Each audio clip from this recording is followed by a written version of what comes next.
ரீசெண்டாக CSK versus RR match பார்க்குறதுக்கு Chepauk stadium போயிருந்தோம். ஸ்டேடியம் ஃபுல்லாகவே பயங்கர எனர்ஜெட்டிக்காக எலக்ட்ரிஃபையிங்காகவும் இருந்தது.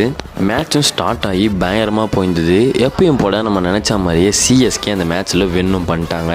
ஆனால் நாங்கள் மெயினாக வந்த ரீசன் நம்ம தலை தோனியை பார்க்க தான். கடைசியில் அவரோட பேட்டிங்கை பார்க்க முடியாமல் போயிடுச்சு. தோனி பேட்டிங்கை பார்க்க முடியலன்னு ரொம்பவும் டிசப்பாயின்மெண்ட்டாக இருந்தது. அப்போ தான் சிஎஸ்கே மேனேஜ்மெண்ட்லேருந்து ஒரு இன்ஃபர்மேஷன் வந்தது. ஃபேன்ஸுக்கெல்லாம் ஒரு ரிட்டர்ன் சர்ப்ரைஸ் கொடுக்க போகிறோன்னு சிஎஸ்கே மேனேஜ்மெண்ட் வந்து வெயிட் பண்ண சொன்னாங்க. பிளேயர்ஸ் சைன் போட்ட டென்னிஸ் பாலை எல்லாருக்கும் அடித்தாங்க. நம்ம எப்படி பால் பிடிக்க போகிறோம், சும்மா தான் நிற்க போகிறோம் அப்படின்னு நினச்சேன். பட் தோனி அடித்த பாலை பிடிப்பேன்னு சத்தியமாக எக்ஸ்பெக்டே பண்ணல.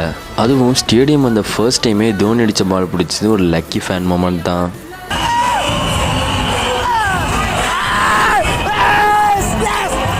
அதோட அந்த பாலை வீட்டுக்கு போகிற வரைக்கும் ரொம்ப டைட்டாக கையிலேயே வச்சுட்டு போனேன். அப்புறம் வீட்டுக்கு போய்ட்டு அதை ஷோ கேஸும் பண்ணி வச்சுட்டேன். இன்னும் தலை அடித்த பால்லாம் சும்மாவா.